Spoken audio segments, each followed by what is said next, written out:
Hello, everybody. If anybody can hear me, just let me know if you can get the audio okay in the chat box. Just respond in the chat box for me, please.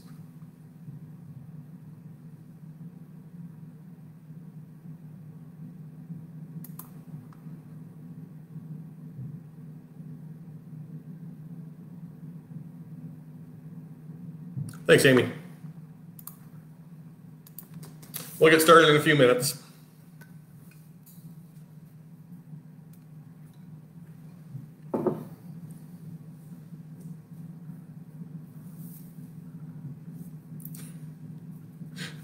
Sorry, Chris. I think Nike got the Iowa State sponsorship.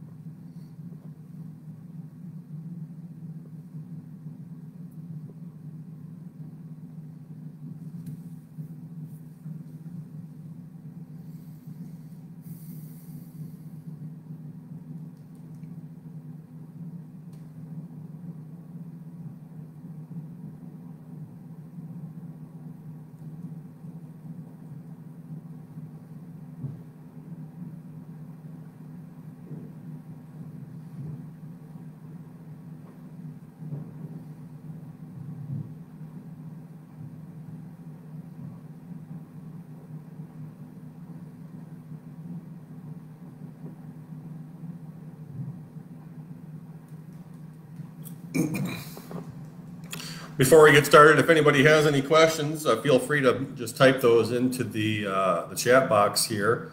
We'll hopefully have a few questions to start off right when we get going at 8 o'clock.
All right, it's 8 o'clock, folks. Welcome everybody to this month's Facebook Q&A Live.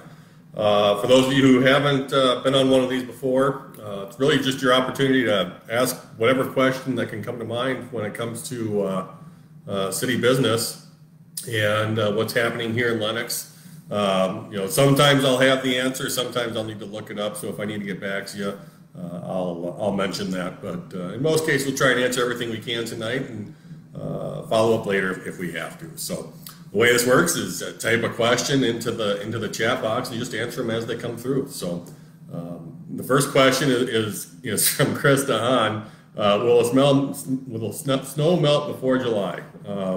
Boy, I sure hope so. But it doesn't feel like it at this point. Once again, we're getting ready for another round of snow here tonight.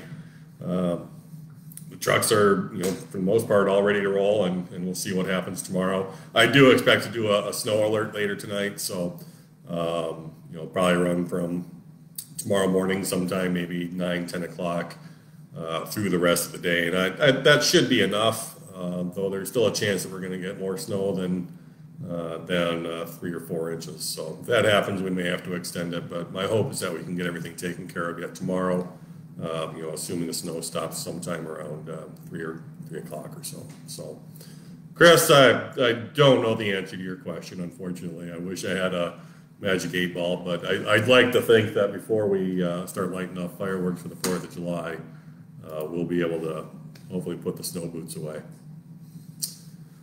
Jim asked any more news about the new restaurant. Yes, so the city handed over the keys to that building on March 1st to a company they're out of Winter, but they got restaurants all over South Dakota. So Winter, Chamberlain, Belle Fourche now, and then a number of them in Nebraska as well, I think. I can't remember if they have one in Valentine or not, but Chadron, Scottsbluff, I think, has one. So that's the latest. They're searching for contractors right now to do some remodeling inside the building, do some work on the kitchen, get some cold storage in there. And last I heard, they were planning on applying for a liquor permit. And so they've got that application that's in their hands. And as soon as we get it, we'll get it on a public hearing under state code. We have to do a public hearing for those. And hopefully, I would like to say by the time the snow melts in July, maybe that we'll be able to celebrate by having some new food here in town to add to the already great atmosphere we have here in Lennox. Yeah, good point, Chris. They did ask. They want to use local materials and local labor as much as possible. So that's a really good point, and I'll make sure I mention that. I think I'm going to see them again next week. So. I'll make a note here and make sure that I visit with them about any of their lumber needs. We can meet those right here, close to Lennox. I don't have to go to Sioux Falls or anywhere else for that. If any of you haven't been up to Chris's shop at Southeast South Dakota Lumber and Lennox Lumber Company, you owe yourself a visit. A number of the shelves that I have here in the basement, the desk that I'm working on right now, all that wood came from Chris's shop, and if whatever request you have, you'll find a lot of it there, and we're glad to have Chris around and have his shop here close to town, and who knows, maybe soon we'll have him in town. Sarah asked, what does the city do with old vehicles? My son was asking about a truck on the back lot. Sarah, we surplus a lot of vehicles, not all of them, but most of them will go on a surplus. We just this week passed a surplus resolution. So if you go to the paper, you'll see it in the Lennox Independent, but we'll also be posting that resolution on our website if it isn't already. And that lists out all the equipment that's going on this surplus list. I can give you just a brief idea of what some of the things on there are, if you just bear with me a moment here. There's a lot of stuff.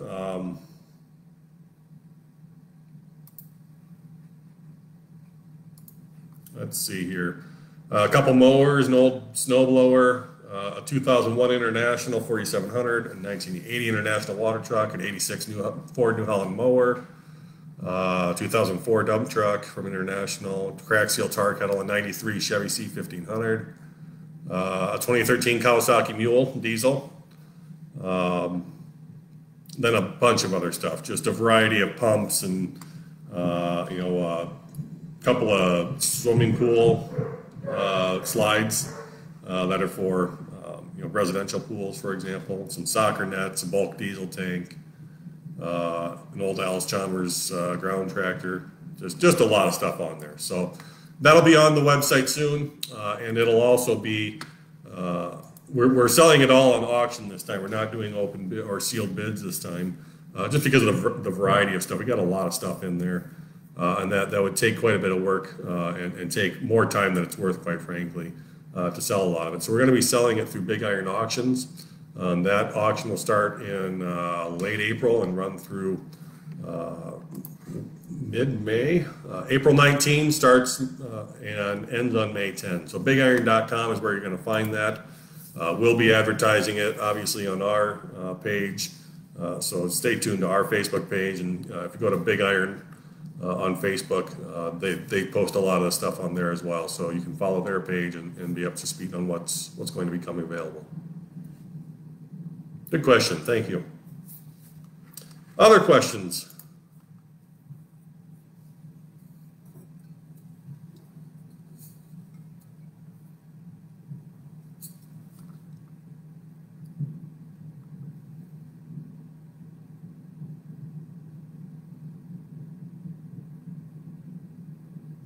Just as we're waiting for more questions to come in, just a reminder, we all got our property value our property assessment from Lincoln County week and a half ago, maybe 2 weeks ago.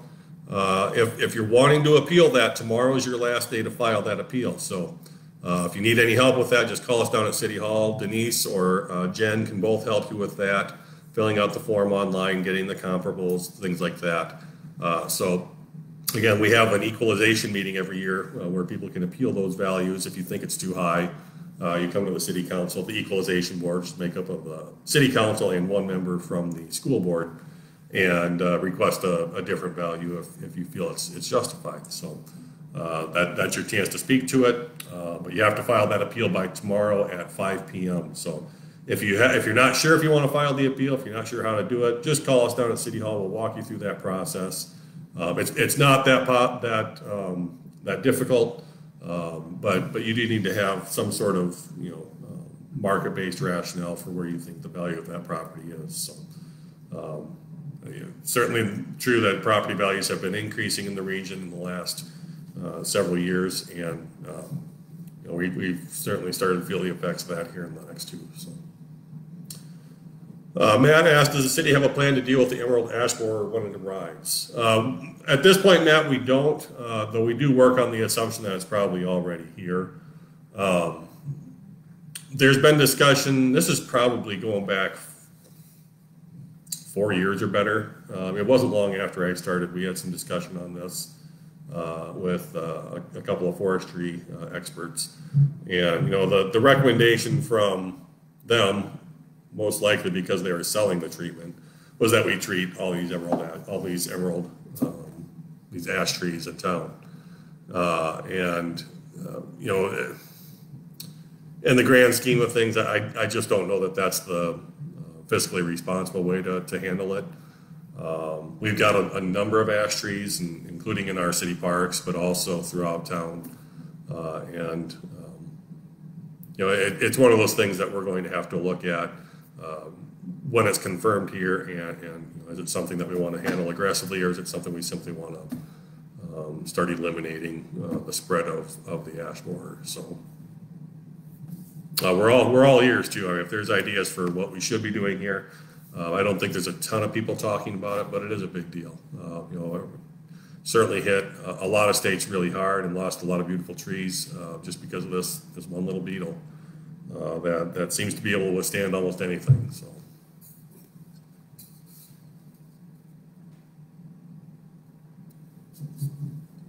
Other questions?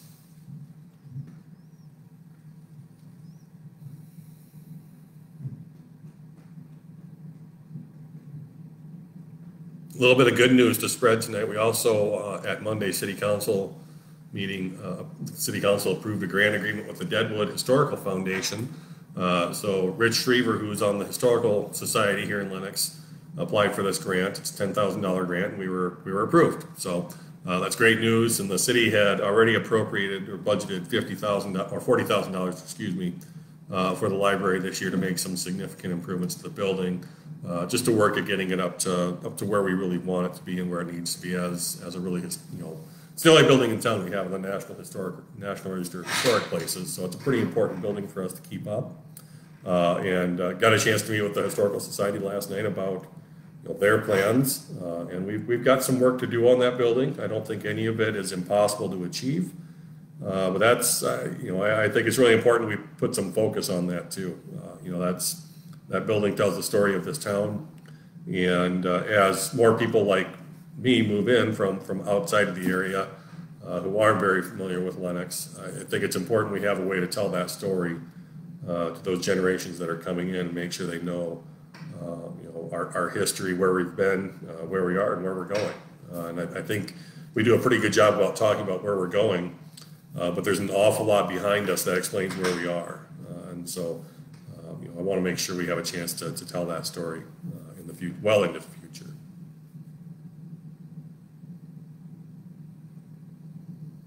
Any other questions?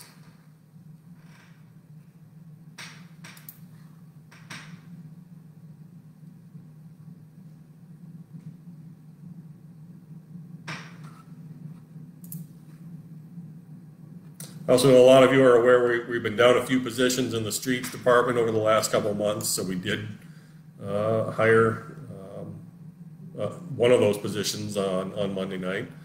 So Drew Sweeter, who many of you know, coaches high school baseball here in town, and longtime Lennox resident and dedicated Oriole.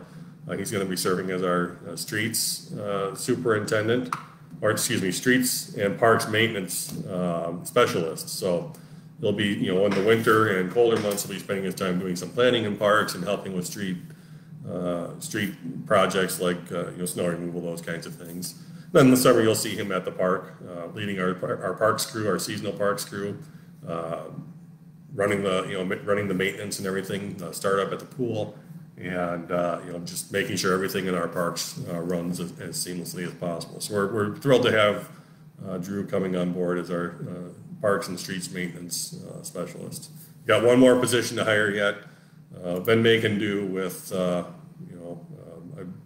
been jumping in a small plow when I can, and it's not as effective as one of the big plows, I'll tell you that, but it's better than not having anything. So,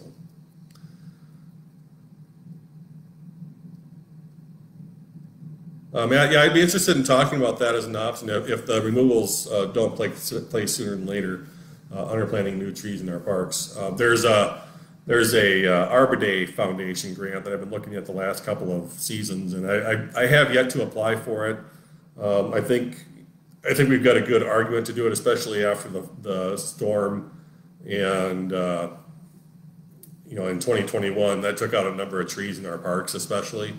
So I think we got a good argument to make there, but that's really just for the parks. It's not for the rest of the community. So if there's something out there that could help restore those trees that are going to eventually be leaving, I think it's a pretty cool project. So. And that grant it looks like a fairly simple grant for us to operate and undertake, but the whole thing is reporting and all that. So, and trees, just like everything else, aren't getting any cheaper. So, I would look for that grant to probably be, we'll probably be applying for that, I would think, over the next 12 months or so, and I think that's one of the key reasons. Jesse asked, if the city of Lennox and the high school decide to build a new tennis court, could the old one be turned into a dog park? Wouldn't take much. That's certainly an idea too. We've talked about dog parks plenty in the past. We typically talk about them in a much bigger area. So if you look at that space, let's see here how much we're working with. You could probably get a 1/4 acre out of it, maybe, I would say. So in those cases, you're looking at a dog park more the size of what they would have downtown Sioux Falls, for example. So just the tennis court area with Yeah, it'd be about a quarter acre. It'd be bigger if you take into account the basketball courts there. Probably be closer to 3/4 of an acre, give or take. So that's always an option. One thing that was talked about at Monday night city council meeting was a master parks plan of some sort. So, a comprehensive plan for our parks, so to speak. We've got space available in our current park to expand some facilities. We've got future needs. We talk about dog parks, more need for baseball and softball fields. Eventually, soccer fields are going to be a necessity here. We're not at that point yet, but we see the trends nationwide and in the region too with soccer. And so, there's a lot of stuff there, and we don't have any current master plan for how to use all that space that we have, and how to acquire or where to acquire additional space that we're going to need to do some of these other facilities. And do we do that on the edge of town? Do we like T did several years ago? Now that's pretty much in town now, that recreation facility. Or do you do something like Hartford and go a little ways outside of town and get some facilities there? So, there's a lot of options there, and I think when we get this, I've asked the city engineer for a proposal for cost and those kinds of things for this plan. But when we get to that point, we're certainly going to have some listening sessions, some community meetings around these kinds of questions, like how do we best use the space we have, and how do we secure future space for the needs that we know that we're going to have in the future. So, good question. Thank you. Sari, how do we report potholes to the city? Just call City Hall, even if or message us on Facebook. That works fine. If you've got my cell phone number, you can text me. That's on the website. That's certainly an option. But yeah, just call City Hall. We're starting to notice something starting to pop up now. There's some, Elm Street, North Elm, north of First Avenue always has a number of them that pop up. To be quite honest, I can't wait until we replace that street either this year or next year, depending on what the contract turns out to be.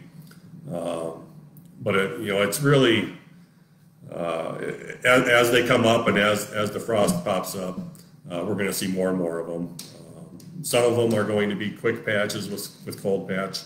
But the other thing that we do every spring is our street superintendent, once that thaw is really done, he goes around, notes on every street spots that need to be repaired, and that's what they spend their summer doing. Over the course of the next 3 or 4 months, cutting out and patching areas of asphalt that just are not going to cut it for the next winter and just need to be replaced. So they've got a goal every year of doing more asphalt than they did the year before. Blew that out of the water last year. I think it was over 200 tons that our crew did. That's typically 3 guys doing that work, and a couple tons at a time.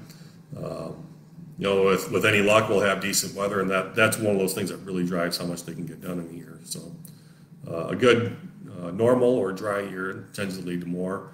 Wet years, it's just tougher. So yeah, if you see them, send them on into the city. There's a good chance we know about them when you see them. But it's going to be a little while before any of them are really addressed, given the freeze thaw cycles that are going on yet, and what seems like constant flow of snow these days. So thankfully, it's been melting quickly now. Casey, thank you. Casey Volker, Mayor of T, folks, has got a comment here. Seems the city of Lennox is really winning in terms of economic development. What steps has the city been taking to promote economic development? Boy, that's a long answer. There's a couple of things that we've done. You see the housing development up in Countryside. Everybody's seen the new houses come up. We've had 57 new permits up here in less than 2 years. And if the first couple of years I was here, I can count on one hand the number of building permits we had for new construction on homes. So the big step we took there was, Lennox Area Development Corporation purchased that land and found a developer to develop it. That developer asked the city to sponsor what's called a TIF district, a tax increment financing district. And what that does, it takes the new taxes from that area and dedicates it towards the installation of the infrastructure, the water, the sewer, everything else that's needed to have a development, a housing development. And so when we get the revenue for this area, this countryside development in, the city keeps about 10% of that for administrative oversight needs, so on and so forth. The rest of that goes to pay that developer's costs for installing that infrastructure for the city. So, the city when we put streets and water and sewer and lights, all that stuff that went up in that new development, the city didn't pay for any of that up front. A developer paid for that. And that's a really good deal for Lennox because it means we don't actually carry the debt for that. We don't have to secure the financing. We don't have to worry about long-term debt on our books for a project like that. It's on the developer's end. And it just works out really well for everybody.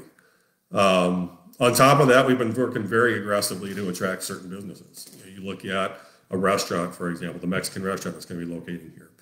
That's about a year's worth of work finally starting to pay off, and it's not even open yet. So I hesitate to say it's paid off because we don't have any. I'm not eating tacos yet. I don't have a burrito sitting here with me. But that being really aggressive and approaching businesses and trying to meet whatever needs they may have in terms of coming into a community, that's the role we're taking. We have Lennox Area Development Corporation working with us on this. We've got an economic development specialist that they employ with Natural Growth Alliance. Just was at their dinner earlier tonight, their annual meeting, and the work that's happening to make, to get a butcher shop here in town, to locate a restaurant, to get new housing going. Hopefully, we'll have something to announce at some point soon with regard to multifamily housing. What it takes is a very close focus on getting that work done and trying to meet the needs of whoever's trying to locate here. We can't meet every need. There are dairy processors that need more water than we have, for example. But in a lot of cases, we can meet that need. We're going to compete just like anybody else is. Now, that being said, we're happy with the region. We love being in this region because that's where a lot of that strong growth comes from. When T, for example, we're going to compete with T for a lot of these jobs. We're going to compete with Harrisburg, Brandon, Sioux Falls, Hartford, Del Rapids. We all compete against each other for the same jobs, same projects, so on and so forth. We certainly want to land those jobs. We want to land those employers. We want to land those industries. But when we don't, and T does, we're happy for T. That what's good for the region is good for Lennox. What's good for Lennox is good for the region. And that's really the way we approach this. None of these communities go into this alone and say, well, whatever so-and-so is doing in that community, they can do that. We're gonna do everything on our own over here. It just doesn't work that way. It doesn't work that way in a regional economy. For all the challenges that may come with living in a larger metropolitan area like Sioux Falls, it comes with great benefits too. We talk about it all the time that if a big company lands in Sioux Falls, those employees that they're going to be bringing in still need a place to live. And if we can be that place to live, I'm happy. I'm happy that they're going to work there and live here. Be happier if they lived and worked here. But we'll take both as a win.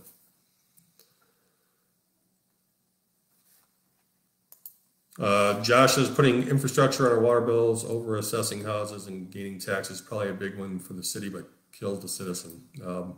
Certainly an opinion out there, Josh. Infrastructure has to be paid for somehow. Again, the city doesn't assess houses. That's up to the county. Our tax rate has gone down every year for the past 3 years, and we're gonna shout that from the mountaintop every day we can.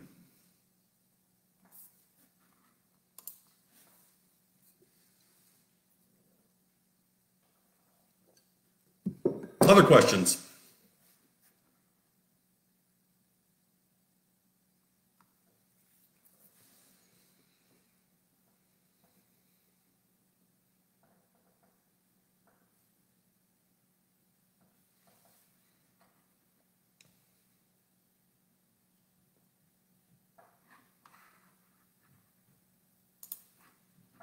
No, so I'm going to go back to Casey's question a little bit here and talk a little bit about some of the other things that I think have been successful. When the city sees land coming available on the outskirts of town or just outside of town, we look at that as a real opportunity.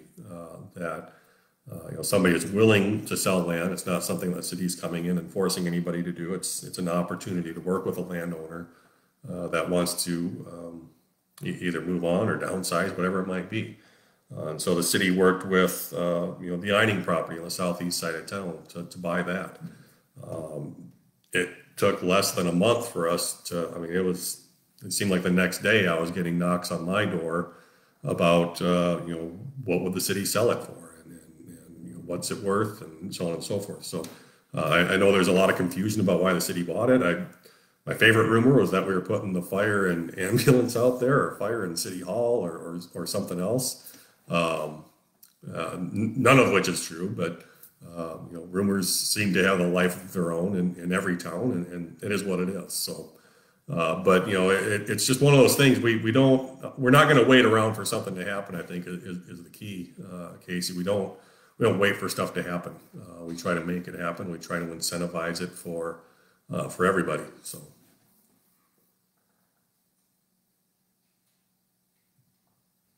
Other questions?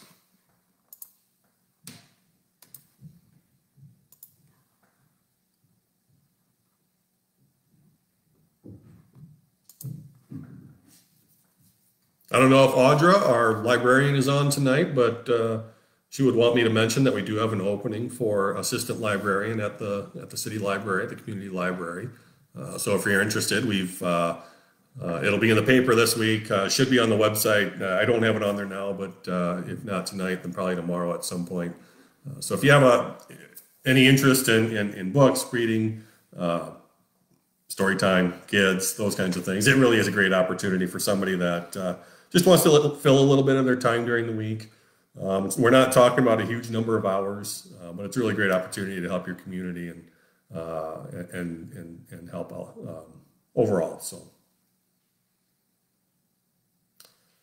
Lisa asked, what is the ordinance on barking dogs? Well, Lisa, we don't have a specific ordinance on barking dogs. We do have ordinances on, disturbing the peace, causing a nuisance, those kinds of things. And so there's dig deep in my memory here. It's been a while since we've seen something like this, but I want to say the police department has there's a form that if it's a consistent problem, that they ask a citizen to fill out on, and it gives times, days, how long it lasted, so on and so forth. So we can establish a bit of a history of this being a problem and being a nuisance. So if it's something that's a problem in your neighborhood, I'd reach out to us at City Hall. We can get you over to the police department, or just call the police department at 647-5299. That'll ring over to Lincoln County Dispatch if they don't pick up, and then they'll just ask for Lenox Police Department. But no specific ordinance on barking dogs specifically, but we do have ordinances that would apply if it's become a nuisance.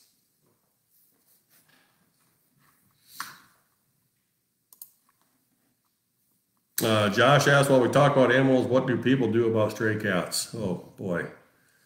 Yeah, we got our fair share in town. There's no doubt about that.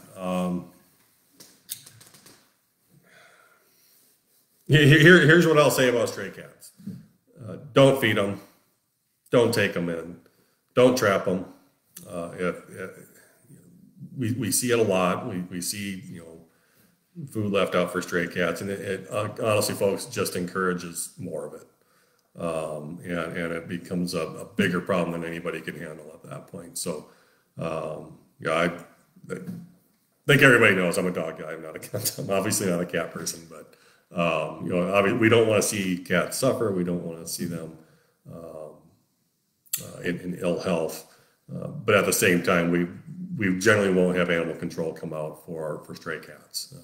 It's just not something that's cost effective or time effective. So.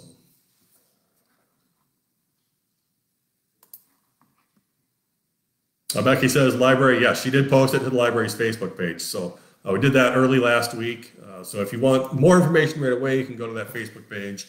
Otherwise, we'll try and have I don't know if it'll happen tonight, and quite frankly, it depends on how quickly the snow falls tomorrow if I get it up then. But sometime, I would hope by the end of this week, I'll be able to have it up on our website. And that'll be out on Indeed and a number of other pages as well, and as well as the Lennox Independent. It really is a great opportunity, though. I mean, if you got any interest in books, any interest in community service, it's a great position for somebody who's retired or working part-time already. So. Another question from Casey Volker out of T. Casey, I always remind folks, by the way, he may be the mayor of T, but he is a Lennox grad. So I've got an Orioles shirt here for him if he ever wants to have it. But he says, speaking of dogs, how did the dog party at the city pool go? Was it a success? And how do you come up with these innovative ideas? I don't know that it was a wild success, Casey. We did have maybe 20 or 30 people there, dogs there, I should say. I was there for a while. I know Ryan, our economic development specialist, had his dog there. I can't remember who all had dogs there. But Mayor Duchesne had her dog there for a while. So there are a lot of dogs there. We didn't have a lot of great attendance at it, but I really want to build on that. Those really can be great events. Where this idea came from was when I lived in Sioux City. That was how the dog park in Sioux City got started. They held what they call splash bark, or I don't remember what it was called, but it was bark in the park, something like that.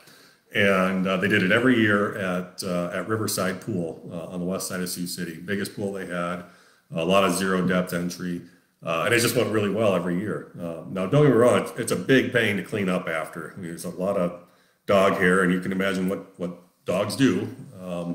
And you got to clean up. And we had a lot of great folks that were helping clean up after the dogs, so that wasn't a problem. But it wasn't a ton of work to put on. We had some lifeguards that volunteered to be there and make sure everything was safe, make sure we got donations at the door. Or excuse me, we were just making sure they had dog licenses. So we're going to keep doing it. Some years it might be big. I hope it turns out to be big here. And I do think it'd be a great way to start raising some money for that dog park eventually. So like all ideas, they're usually stolen from some other location, some other community that's had some success with it. It's pretty rare that we're doing anything that's, just come up out of the blue that we think of. So.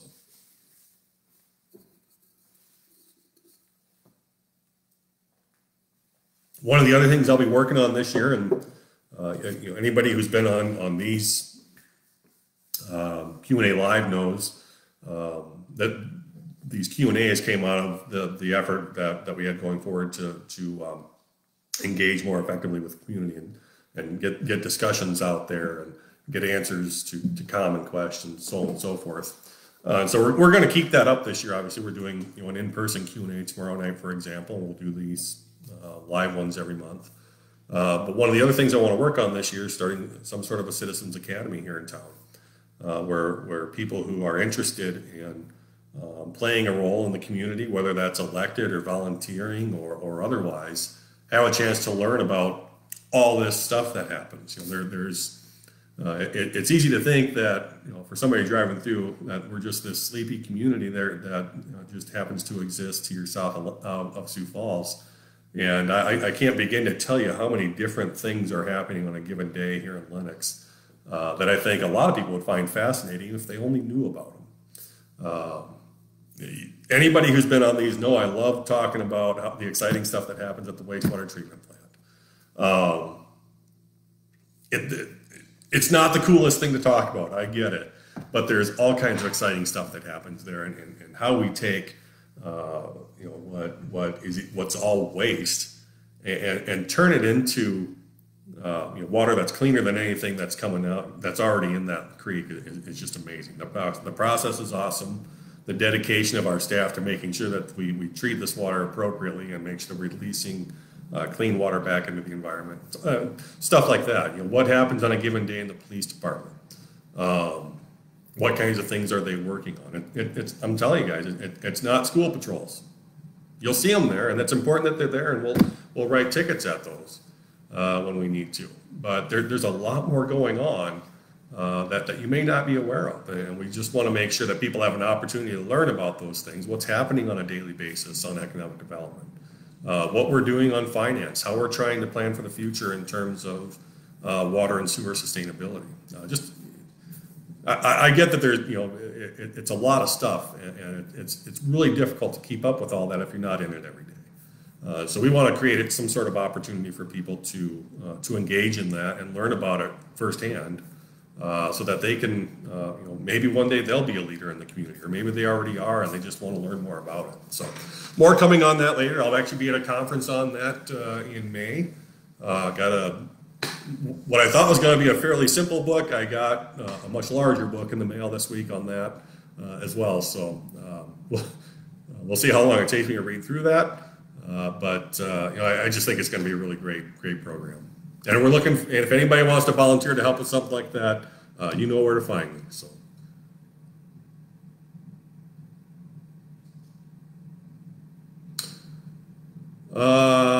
Any word from the county on how soon we'll have South Cleveland open?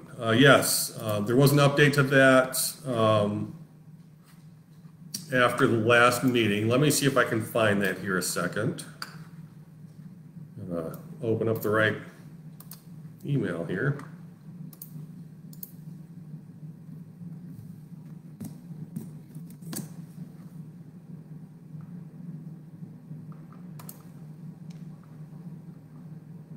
Okay, so this is as of January 20.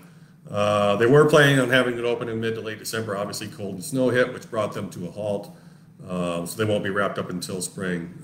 So what they want to do is get out there, get some gravel down first, and open it up, and hopefully be able to open it up this spring.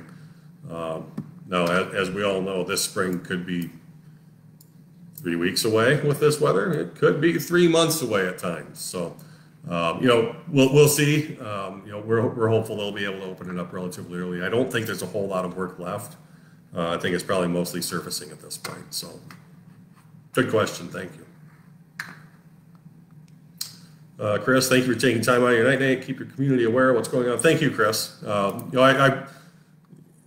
was talking to somebody earlier today, and a lot of you know that my schedule can be a bit hectic and some odd hours. Several nights last week, several nights this week where I've got events. But this is honestly one of those things I really look forward to. This and the in-person ones. I have fun with them. I think we get a lot of good out of it. I think there's a lot of education that comes out of it. And I get to hear about what some new concerns popping up might be. So thank you for attending and asking good questions. Jesse, please clarify that the butcher shop that's being talked about will also be slaughterhouse. No, that won't be the case, Jesse. So, in fact, the reason we're having this discussion is because, excuse me, because our zoning ordinances just aren't clear about what a meat market is and what a slaughterhouse is. So, slaughterhouses in our ordinances, and it's outdated terminology, I get that. We would call them a processing plant, something like that.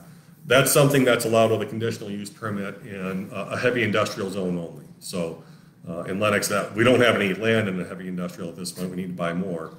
But where Wilson Trailer is and where Sioux Steel is, that's considered heavy industrial area, heavy industrial zone. So that's where you could put a slaughterhouse.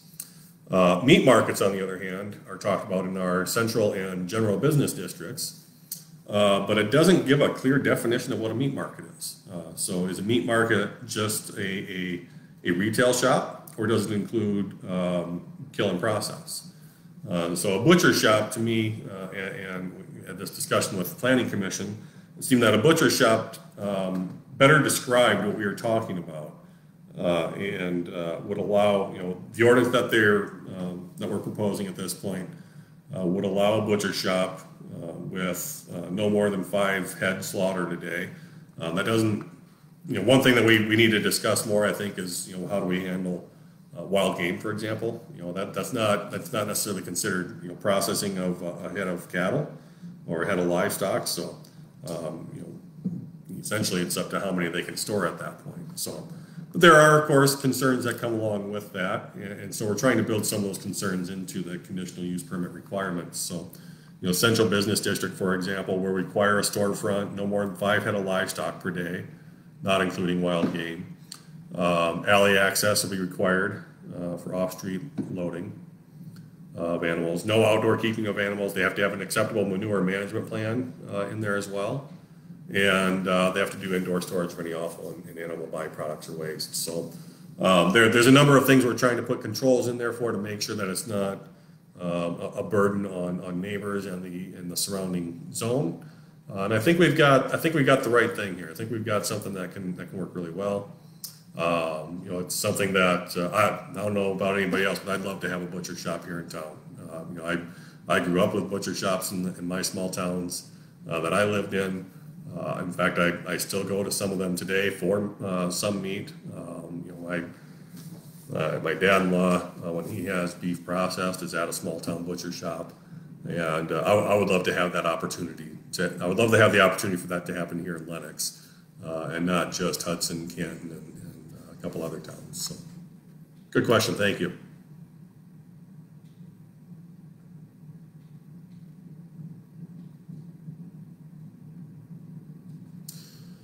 Josh asks, in the news, SVP and Signature Banks having issues, run to the bank. Sorry, it just moved. Sorry, just a second. Uncertain to say the least. Would another 08 type bank failure change plans, cause reaction on a city level, or is it ever discussed? Yeah, so it's usually discussed, Josh, when it comes to our capital improvement plan. When our capital improvement plan is based on stability, and that's what you plan on. So when we first wrote that capital improvement plan, this version of it, 2 or 3 years ago, I can't remember which it was, we looked at, at the time, interest rates are very reasonable, right? We're looking at, in some cases, less than 2% on some of our loans, which is phenomenal. But now we're looking at probably much higher. We're probably looking at creeping over that 3%, 4% mark for some of these state-sponsored loans. And our financing plan, the plan for long-term financing and forecasting, planned on 3%. So we have to take that into account. And when we rewrite the plan for this year and future years, basically we'll take into account the current rates that we're going to see and try and figure that in. Now, it's always a guessing game, though. That interest rate could go up further next year, could drop next year. And we just have to adjust as it happens. So yeah, it is something we take into account, but it's not something you can necessarily plan for when you're forecasting necessarily. It's just not something we have the bandwidth to do frequently enough for that to be the case. So Becky asked, did I find any information on the Klondike and Highway 17? Becky, I'm guessing you're asking, correct me if I'm wrong, but I'm guessing you're asking about a 3 or a 4-way stop there. I don't have any information on that yet. Let me look back. I want to say I emailed, but I may not have. So let me follow up on that and check that out.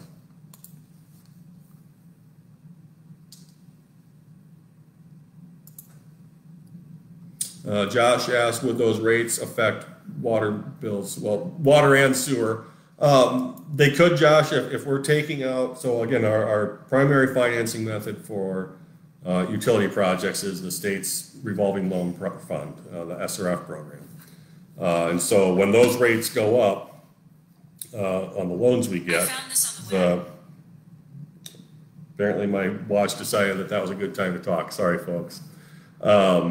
When we secure financing and the rate comes in higher, the debt service is higher, and so the surcharge to cover that debt service would go up. So yes, it would, but at the same time, the bulk of that debt service is going to be principal, and the surcharges that come in obviously are what pay that, but the vast majority of it goes to pay back principal, and especially when the loans are you're looking at 2.5% tops, I think, is what we have on the Central Basin 4 project on the water side, and I think it's less than 2% on the sewer side. So where we see those rates affect most, Josh, is when we get, if we were to take out a sales tax bond again, there's when we take out a sales tax bond, it's not backed by the state. It doesn't have that kind of security on it. and it's not backed by water and sewer rates, which is a very secure source of debt service. That's how the state sees it. That's how the banks see it. Sales tax is just not as secure. So it's a secured loan, but secured against a riskier bet, so to speak. So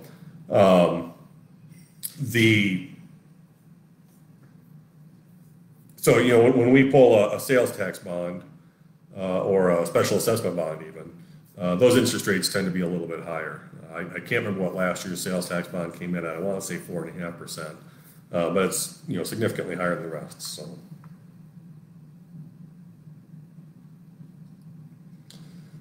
is there a point where the city would throw money into the pot to lower the burden?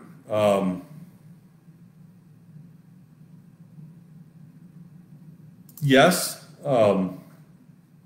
But again, I think it's important to note that when the city throws money into the pot, that's still coming from all of you. That's not just money that shows up in our account, or our fund balance, or our cash balance. That money is still coming from you as taxpayers. So whether it's coming in in the form of a water or sewer surcharge, or a property tax rate, or sales tax dollars, you are still paying that, whether the city's throwing money into the pot or not.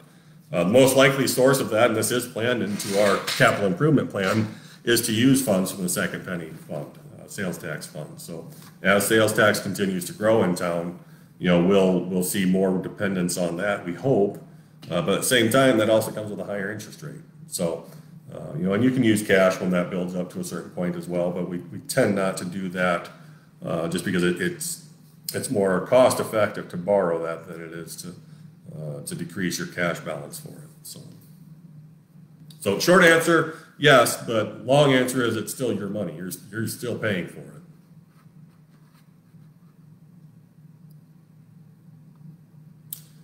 Amy asked, "Are we checking the cross light on Highway 404 going to high school? As weather gets nice, there'll be more students crossing." Yes, there is something coming here, Amy. I don't know if it's going to be this year or not. It's a DOT project, so I don't have a ton of information on it. I just know that it's supposed to happen.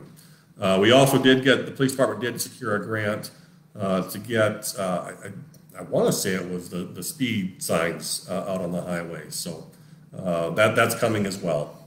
I think, boy, it just seems like that corner gets busier and busier. So good question.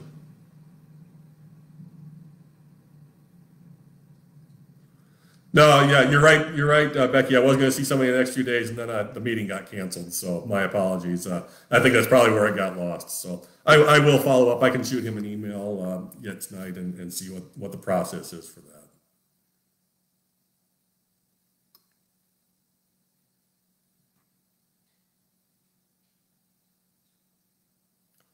Yeah, lots of near accidents. And we came back from Sioux Falls on Sunday afternoon. We left Sunday after church.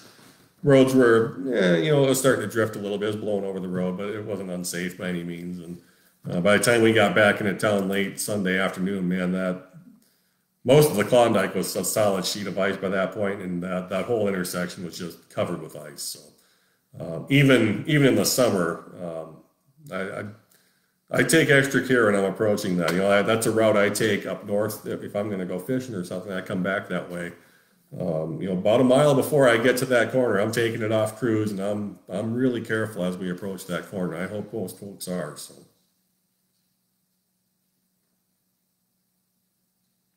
So many near accidents. Yeah, and I think there's been 3 fatalities at that intersection in the time I've lived here. That's quite a bit. So.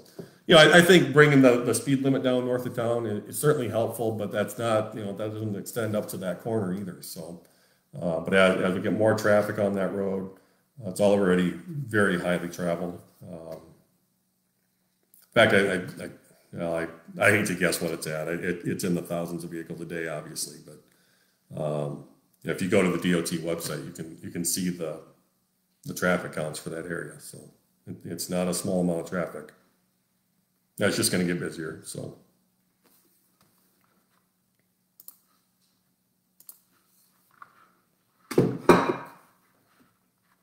Becky, I'm going to email him. I'm going to email myself first right now and make sure I remember to do this. Any other questions I can answer?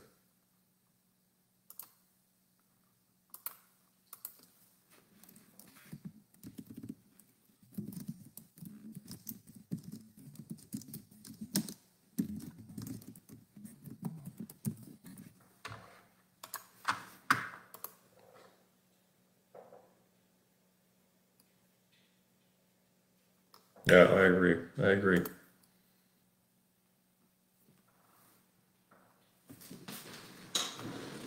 Other questions?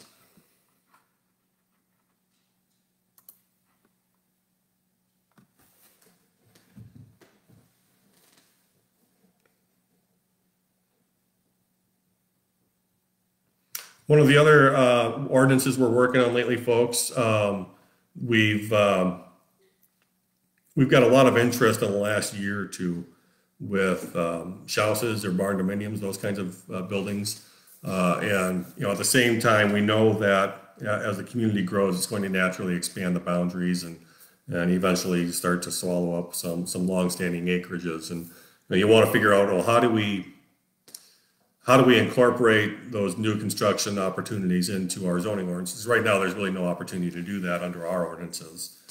So how do we work that in? But also, how do we make sure that we make allowances for existing acreages and how they operate, and when they are annexed into the town, voluntarily or otherwise, how do you?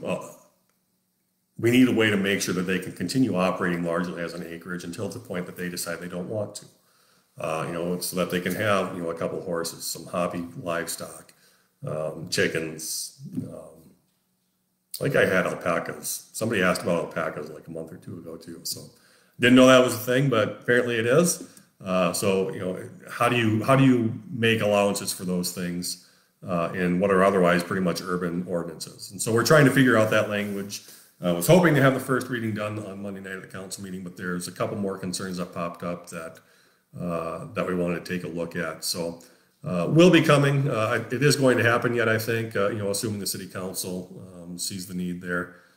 Planning commission saw the need and recommended approval as well. So, but there's always some tweaks and some changes we need to make to make sure that we're hitting it just right. We don't want to tie hands necessarily, but we also don't want to just give folks free rein to do whatever. That's not going to be helpful for neighborhoods. So. Memorial bench at the senior center plans. Josh, I think you're talking about the one that's there right now. We've talked with the family, and once we hear otherwise, I think we'll probably be taking it out here shortly now that the snow has melted to a certain degree, and we can store it at the street shop or the park shop until the family decides where exactly they want it. We'll take care of all that process, whether it's at a park or somewhere downtown by the new where the seniors are moved to now at the American Legion Hall. We'd be happy to put it wherever they would like it to be. So we'll take care of all that cost, all that expense, all the work.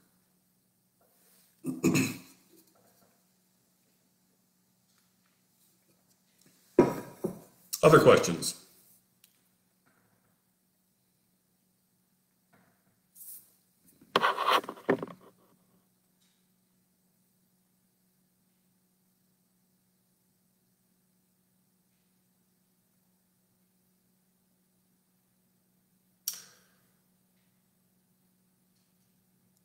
So here's just a reminder from our street superintendent. It sounds like Brian is on tonight watching. This is a really good reminder, folks. If you are on a gravel street, if you live on a gravel street, we're at that point in the year where we may not be spending much time removing snow on that street. If I can get on it with 3/4 ton and help out, I will. We probably won't do much damage with that, but our larger equipment, we're getting close to that point in the year where we just can't put it on there. Some roads are still fairly frozen. North Elm, which we had a grader on it a couple weeks ago, and it just seems to go right back at this point in the year because it's still fairly frozen there. But the classics like Blaine, Poplar, West Fourth, those are streets that get really tough for us to do spring snow removal on without really killing that street. So if you live on a gravel street and we haven't plowed the snow, there's a reason for that. We're trying to maintain the integrity of that street in the spring when it's trying to thaw, and we don't want to make it any worse. So, but yeah, if it's something that it's become troublesome or a burden, give us a call. I can try and swing over or have street crews swing over afterwards with the smaller truck and try and get what we can off of there. But we want to do it without doing any damage. So, good reminder from our street superintendent there.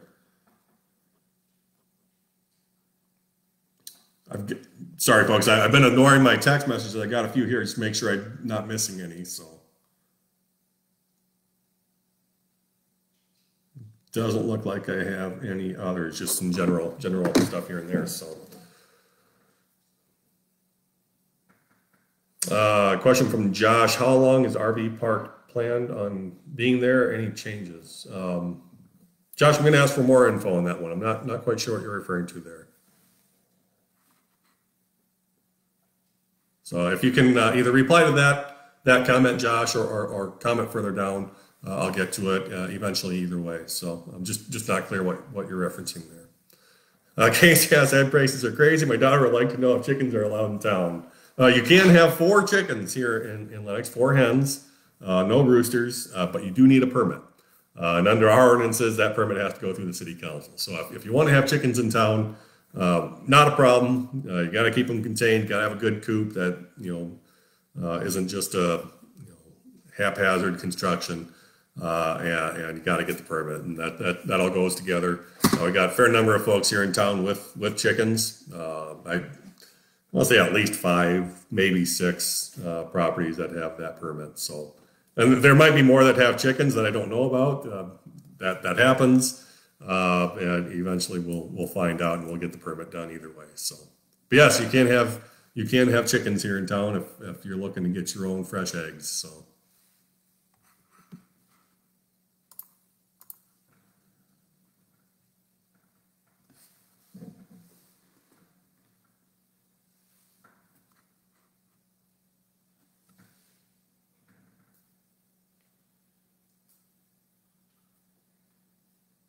Oh, so Josh, you're referencing the city campground. I see.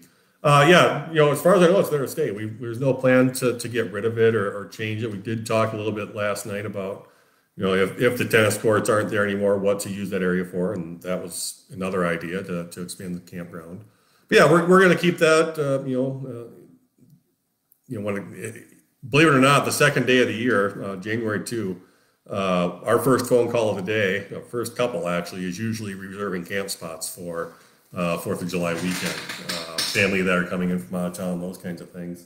So it's there as far as I'm concerned. It's there to stay. It's one of those nice amenities we have for folks that are coming to visit Lennox or just passing through. Last year was the first year we used a campground host, and that went really well. Just to have somebody out there. One of my concerns has always been that folks show up there at 8:30, 9 o'clock at night in the summer. I may not be around. I may not, I don't know who's supposed to be there, who's not. I'm not checking those reservations on a regular basis. And so, it was possible for somebody to come in late at night, leave early in the morning, and not pay at all. So, having a campground host there all the time certainly helped. We're looking forward to Jerry being back here this year, this summer, to help out again. So yeah, as far as I know, I'm sticking around long term for that.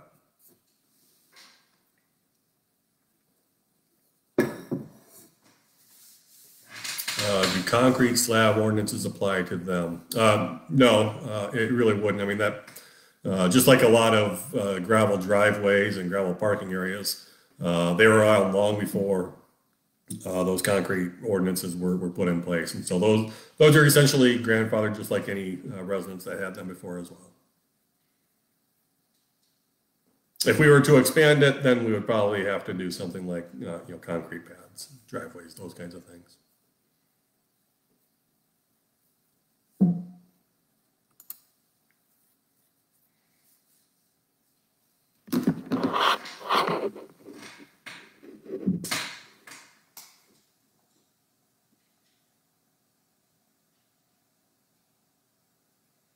Other questions?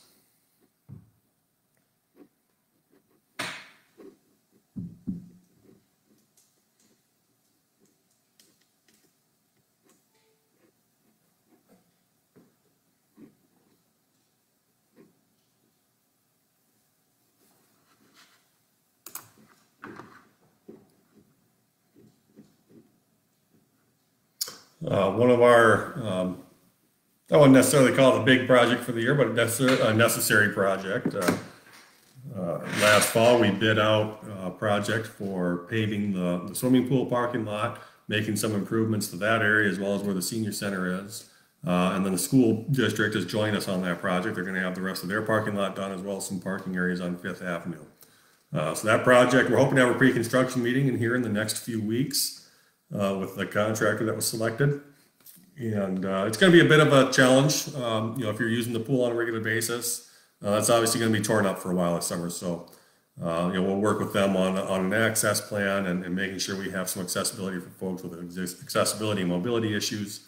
But looking forward to having a really great parking lot there with landscaping and just a more welcoming environment there. So. The other big project for this year, obviously, is the one we've been talking about for a while now, and that's Central Basin 4 project. So that's a big project. Estimated construction costs around 8.4 million. Possibly a 2-year project. It's out for bid right now. We'll open bids on March 29, and we'll hope for positive news. Bids have been a bit all over the board in the region this year. Some of them were high, some of them were about where the estimate was, and some of them a little bit low. We got our fingers crossed that we can find a contractor that's hungry for the work and motivated to get the work done.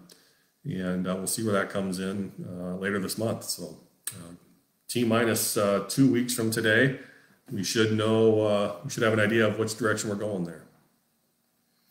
Chris asked what was the cost on a slide for the pool, to add a slide to the pool. Oh boy, Chris. I want to say it was, $275,000 to do that. One of the challenges we had though was space. So where it was planned for was to the east of where the diving boards are. And there wasn't a whole lot of deck space there. So last year we did expand that deck. We added quite a bit of space with a concrete deck towards Park Drive. And that was necessary regardless of whether we're doing a pool or not. We just needed more space for deck chairs and people to lay out and just have room for their towels and their pool bags, things like that. But again, I want to say it was $275,000. I can't remember for sure. The other challenge that we're going to have with that is that, to put a pool slide in there, we need to have a certain safety zone around it. And that can get pretty big. That goes out quite a ways into the swim lanes. And that's a pretty popular area for kids to hang out. We've got that bird, the Oriole bird over there that's anchored pretty close to that. So just, there's some safety considerations we have to take into account with that. Not that it can't happen, not that it won't happen. But it's probably a ways out if it does. The cost is just, it's pretty pricey. Yeah, I don't know, there's a whole lot more I can say about that. If Brittany Maurer or anybody from the pool committee is watching tonight or is on, they may remember a little bit better than I do. I came in right as, I think it was my second meeting where they approved the bid for Karsten, or not Carstensen. I can't think of the name of the contractor now. Oh, it's on the tip of my tongue. I'll think of it. But that was like the second meeting for me. And by that point, we started talking about amenities based on the fundraising, so on and so forth. So, again, it's still possible. I don't know when. There also hasn't been a huge outcry or desire for it either. So. At this point, we are hoping to open the pool on May 27. The school district is going to May 26 now. So Saturday, May 27 is the date we're targeting right now for the opening of the pool. One would hope that all the snow that's in the pool right now will be melted by then. I'll tell you what, there's a lot in there. It's been an interesting winter, and I'm not worried about startup at all. We've got time, and hopefully we'll have some warm 80 degree days here in our near future. Speaking of the pool opening, if you or a favorite teenager of yours is looking for work this summer, we are still hiring lifeguards. So great job, guys. You're going to work with great pool managers there. You'll know them, Brittany Klinger, Bridget Jackson from the school. They both work there in the summer. And I couldn't be happier with the crew of lifeguards we had last year, guys. It just went so well. Great dedicated kids. Future of Lennox is in good hands if all those kids stick around after graduation.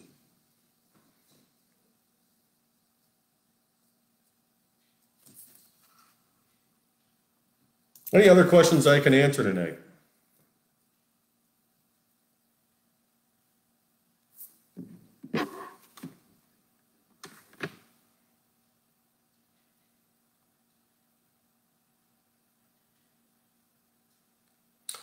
Brian Lathrop, our street superintendent, reminded me Carruthers is the name of the company, Carruthers Construction, out of Missouri. That's who did the construction on the pool. Thank you, Brian.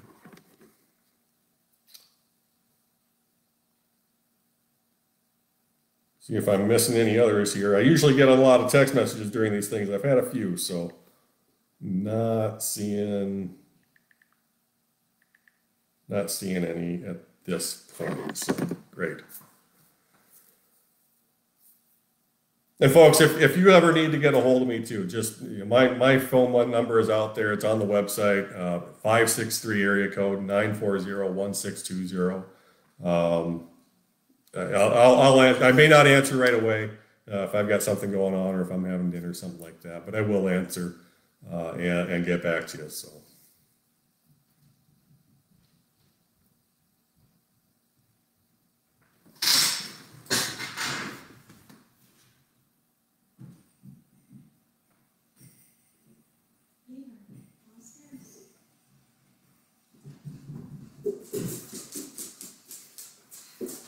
Star of the show is here, folks.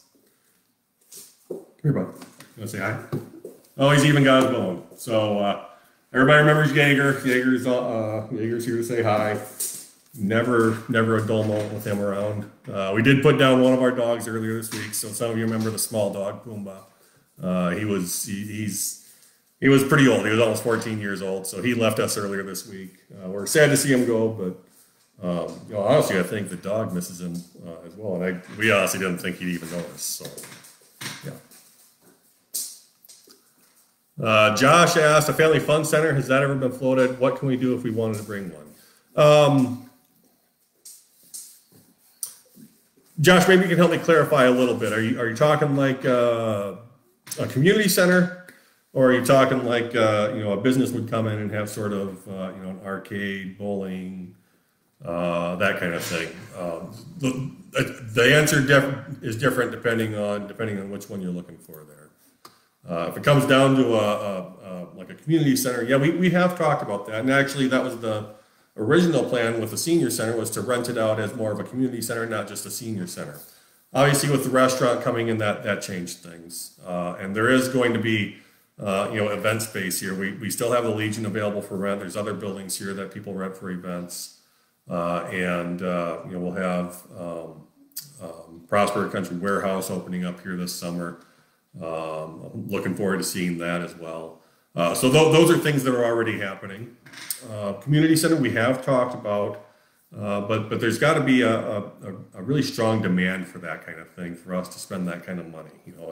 And in my opinion, it's got to be a demand that isn't otherwise met by the private market as well. If private industry can meet that need without us stepping in, that'd be perfectly fine too. So, but like a Thunder Road light, we haven't been approached by anyone. I'll say that to do something like that. But if a business wanted to come in, just like any other business, we'd help them find a way to make that happen. Whether it's helping them find land, helping them find the right financing package that they may need, those kinds of things. So. Yeah, it's a possibility, but I don't know what the market is for that either. Is having Thunder Road up in Sioux Falls enough to meet that market regionally, or is there something else that we need to meet here locally? So, Carla asks, "Is this where I ask questions?" Yes, it is. Yes, it is. Chris asked, what's the old bowling alley? I know Maple Drip is there, but what are they doing with that building? Yeah, Chris, Maple Drip is in there, so they've got that, the drive-through now. And quite honestly, I don't think I've even been at it yet. Maybe I need to swing through there with a plow tomorrow morning and grab some breakfast burritos. That's my favorite thing to get there. Other than that, I think. The building is owned by Mitch. Mitch is his name. And I think Mitch builds, he has a hobby there building beehives, is my understanding. So I know there's been talk about doing some work to the exterior of the building in the past. We'd certainly like to see that happen. I think it's still, the bones of the building are still probably pretty good. But it's, as far as I know, what he's doing there is building beehives. So Josh has zoning demands. Josh, if you're asking about the Thunder Road light, that'd probably be a general business district, possibly light industrial. I honestly don't know. I'd have to look at the ordinances for where that would fit, but it'd probably be general business district. And in our case, that's really along the highways, down by Dollar General, up by Sunshine and Ace, and that area. So.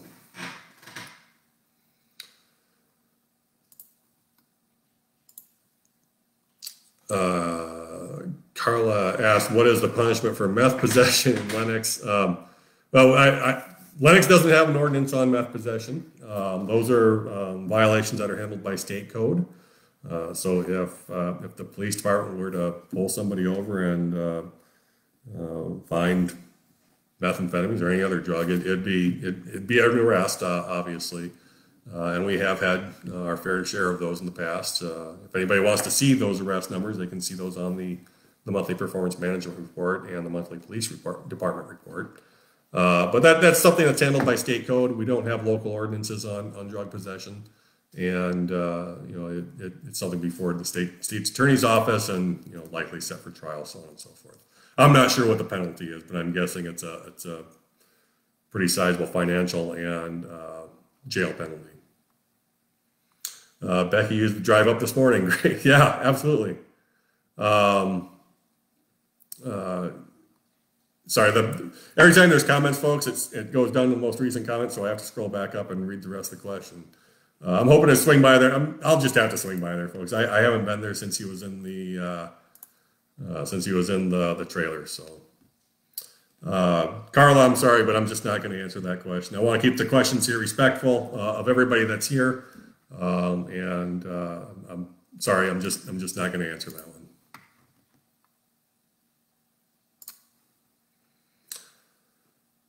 James has a drainage area that I really love cleared. I've asked a few times, really nothing seems to get done about it. Love to have a response back. When this needs attention at north end of First and Cedar Fort. Oh, sure. You're talking next to, sorry, I know exactly where you're at, James. Sorry about that. I know exactly the spot now, by the Ebenezer parking lot. Yeah, we can, you know what, I might be able to actually have a skid loader out there tomorrow. There is a catch basin there, if I remember right. It's a small one. My bet is that that's not uncovered. It's probably covered up with some snow. So let me see if we can't get on that. Maybe we can do it right away tomorrow morning before the snow really starts. But I'm gonna just jot myself a quick note here, James, to get that taken care of.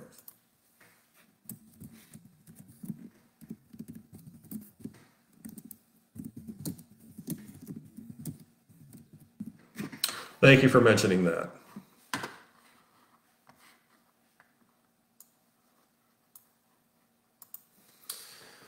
Okay, Josh, that's awesome. Kind of fits. Thanks. My guess, Josh, again, if you're replying to a previous comment, it can help to just reply back to that one. But again, I think you're talking about the Thunder Road light. I kind of like the name, by the way, too. So, Carla asks, how can I get on council? Will you please appoint me? Well, I can't appoint anyone, Carla. And how you get on council is every January, vacancies are published. It's published in the local paper. By state law, we have to do it by a certain date.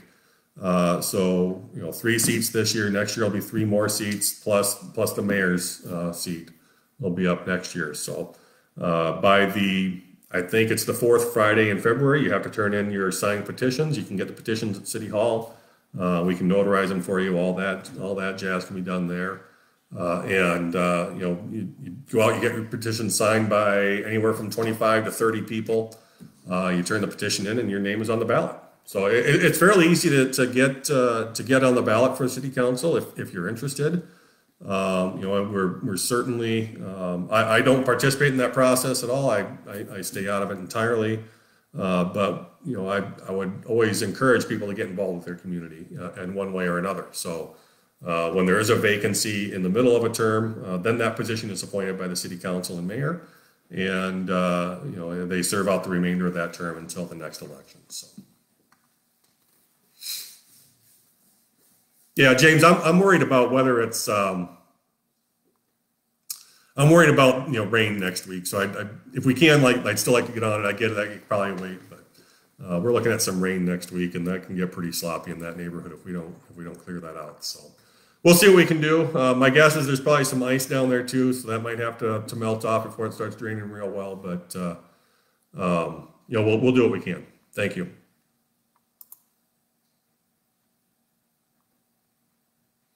May the mayor can appoint me to a spot on Plan Air Park. How can I make this happen? Simply ask the mayor. If there's a vacancy. There aren't any vacancies right now on the planning commission. And if you're interested in serving on the park board, that would be a discussion to have with the mayor. The mayor DeShane makes those appointments, and then the council votes on them, either approve or deny, based on the mayor's recommendations. So.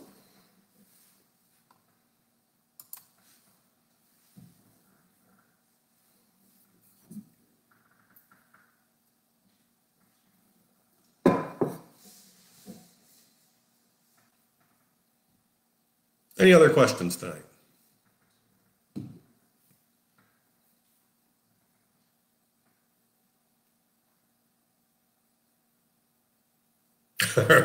Are we using Common Core? I have no idea, Josh, if we're using Common Core. I don't think I'd be able to do it. I can tell you that. But that'd be a question for the for the school board. I no clue, no clue. I'd like to have an answer to that, but math wasn't my strong point in grade school or high school.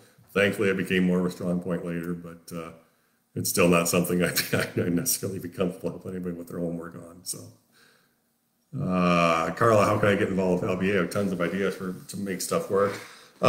So I think Carla is asking about Lennox Baseball and Softball Association, what used to be called LBA or Lennox Baseball Association. That group is just getting up and started again, so they meet the first Sunday of every month after the planning and zoning, or excuse me, after the park board meeting. And so, you know, if anybody's interested in attending, I'm serving as very temporary secretary for that group.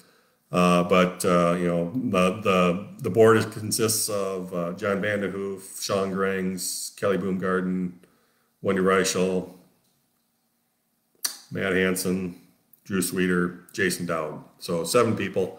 I'm fairly impressed that I just remembered all those names. But that's who's on the board. If you're interested in getting involved or have some ideas for fundraising or improvements that need to be made to the facilities, that'd be a good group to talk to along with the park board.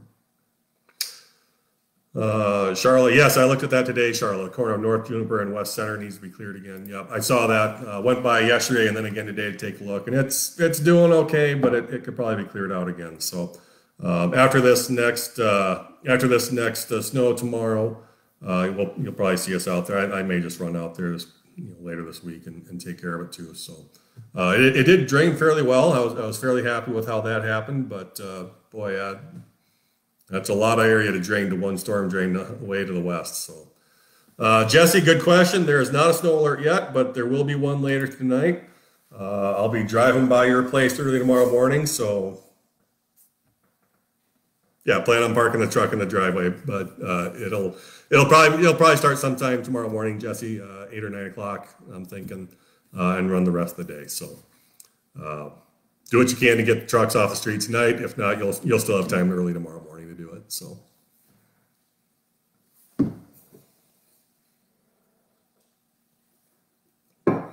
any other questions I can answer tonight?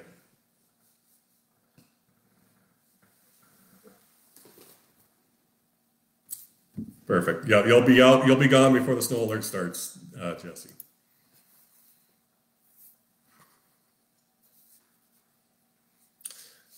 Yeah, we hope to get some good melt next week, Chris. a good steady rain would certainly do things, but we also want to make sure that we're not getting that too much at one time. I remember my first spring. I wasn't living here yet. I was actually living in Sioux Center yet and commuting every day. There was a day I was stuck here because I couldn't get back across the Big Sioux in March, and I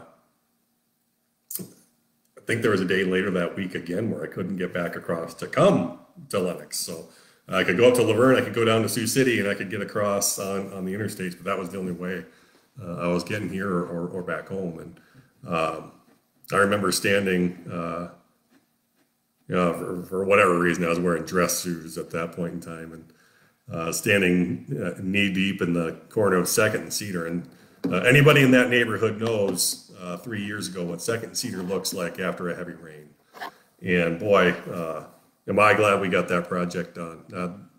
The amount of water that would just gather there, folks, and there's no way for it to leave. I mean, it would just sit there, just a bowl with minimal drainage. So it's great to have that fixed up now. But we won't avoid a situation where we've got that again.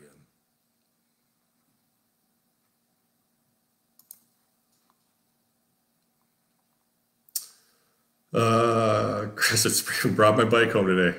Jesse, I thought I heard it earlier. Glad to see it back, and look forward to seeing it on the street here soon.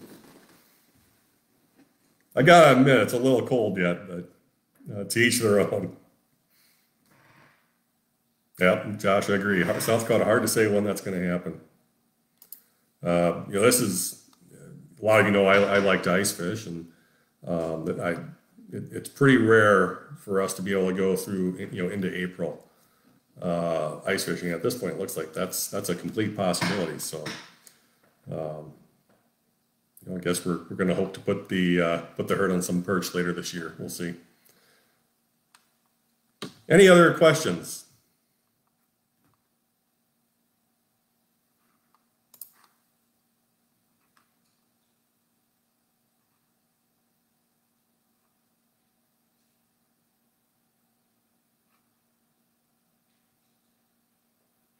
One other thing, folks. Now I'll try and post the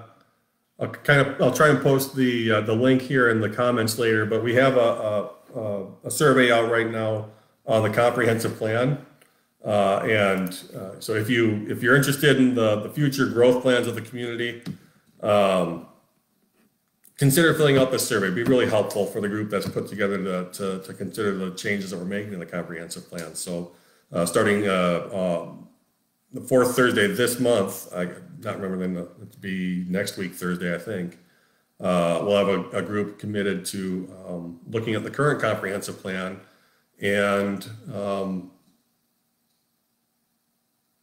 trying to figure out what really needs to fit in there. How do we really want this community to grow? What do we want land use to look like 2, 5, 10, 15, 20 years into the future? And I think it's a really important task, and it's a really important group that the mayor's put together. But it's a really tough task too, and they really need to have as much input as they can. So we've got a survey out there. I do have it out on Facebook, but I'll try and put it in here as well. If you have a chance, please try and complete that survey. It'd be great. It'd be very helpful to that group to get some feedback on what you see as the key challenges, key strengths, where you're from in Lennox, so on and so forth. So. Casey asks, is wearing T Titans apparel inside city limits a criminal offense? Asking for a friend. Just bad form, Casey. It's not criminal, just bad form. Trust me, when you're in town, I've got a sweatshirt. It'll probably fit you. We'll get you taken care of with the Lennox Orioles shirt. Thanks, Josh. Appreciate it. Why were you? Carl asked why me and some guy were on Boynton on a Sunday and we're at city staff. They were home resting, and me and some other guy, Councilman Alderman Riley, had nothing better to do than try and chip ice away from a couple of storm drains a few weeks ago. I think that was Super Bowl Sunday, if I remember right. So, not exactly how I want to spend a Sunday, but it comes with the territory. We got to make sure this stuff is working right, and that streets crew has put in an awful lot of time, an awful lot of effort this past winter, and I'm not necessarily going to call on them on a Sunday to do something simple like that. Oh, Jesse. Give me a hard time for an Iowa shirt during a Q&A. It's Iowa State this time, by the way, so that should get me a few points as well. More talk about stop sign over here yet? No, we haven't yet, Jesse. I don't know if it's something that we do without a traffic count. So we may put that traffic counter out there this spring and see what kind of traffic we're looking like. We know a lot of traffic leaves Boynton and goes down Main. Elm would be the next big street that folks are going down. That's a street that I use. I go, when I turn south or out of this place, I typically will go either to Elm or Main. So I think what we'll want to do is get a couple of traffic counts, get one over by Main and then over by just west of Juniper on Boynton. And see what kind of traffic we're looking at. My guess is there's a best practice for how much traffic you really need to justify a stop sign there. But there's also certain safety aspects we have to take into account. You and I have talked several times about some of the challenges there. So, and yeah, and Jesse, just seeing your comment here, speed detector strips, it does detect speed, so we would be able to tell how fast they're going, how many axles they have, so we can tell if there's significant truck traffic down there that's not supposed to be there, so on and so forth. So I would look forward to something like that yet this year.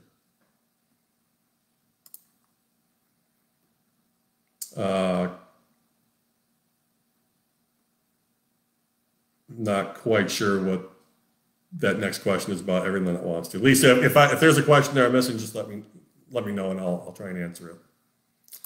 Carla, why am I not in City Hall? Well, there's two reasons for that. Number one, I'm comfortable at home. I've got everything I need here right now.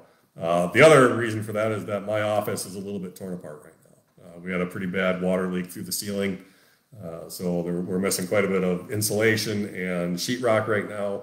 Hoping to have that all back up as soon as possible. Right now, I'm working right here most days. It's nice in that when I wake up, I can come straight down here with my coffee, get to work early in the morning. There's not a whole lot of distractions when I'm here, so I can really buckle down and get some of this stuff done without a whole lot of distraction. But at the same time, there's an awful lot of stuff at City Hall that I need. So I'm still there several times a day for whether it's meetings or dropping stuff off, picking stuff up, making signatures, all that fun stuff. So.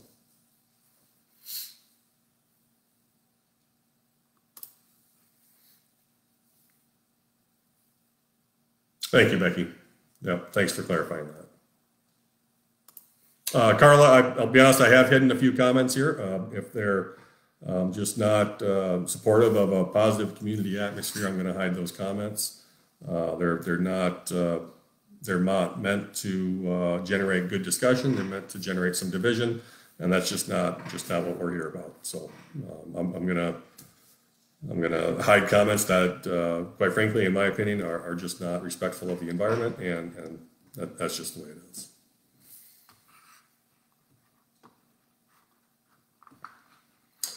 Jesse has somebody coming out from Caliber Construction, map out a garage. Yeah. So if you're going to do that, Jesse, you don't necessarily need to get a placement signed up, but that'll be something that your building permit handles. So when you file your building permit, it'll include a site plan with dimensions. Best advice I have is make sure you do that with your official city plat. So we probably have a copy of that at City Hall that I can find. I can look for that later if you want. But it's fairly easy to lay that out on that plat so we can see how far you're going to be from the property lines for setbacks and those kinds of things. So yeah, that's typically handled with your building permit.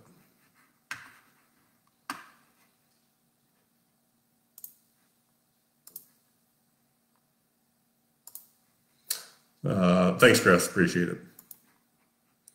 Any other questions?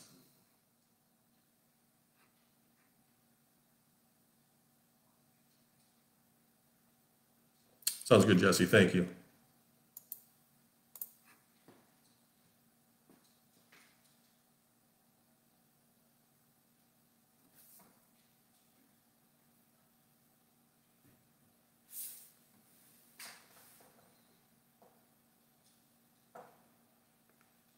Well, if there aren't any more folks, thanks for joining tonight. We'll do this again. Well, there's a live one tomorrow night for now. We'll see what the weather does. If it's something that we just don't think it's safe for folks to get out in the weather for, we'll postpone it until another night. But we'll have another one of these next month. We'll probably schedule it here this weekend and get that out for folks. And I'm just glad people attend these and have good questions. Really good conversation. Just a really good opportunity for folks to get questions answered. And like I said earlier, I really enjoy these opportunities. I get a lot out of it personally, to talk to folks and really hear what's on their minds, and also follow up on some things that maybe I haven't followed up on yet. So if I need to be reminded of those things, please don't hesitate to do so.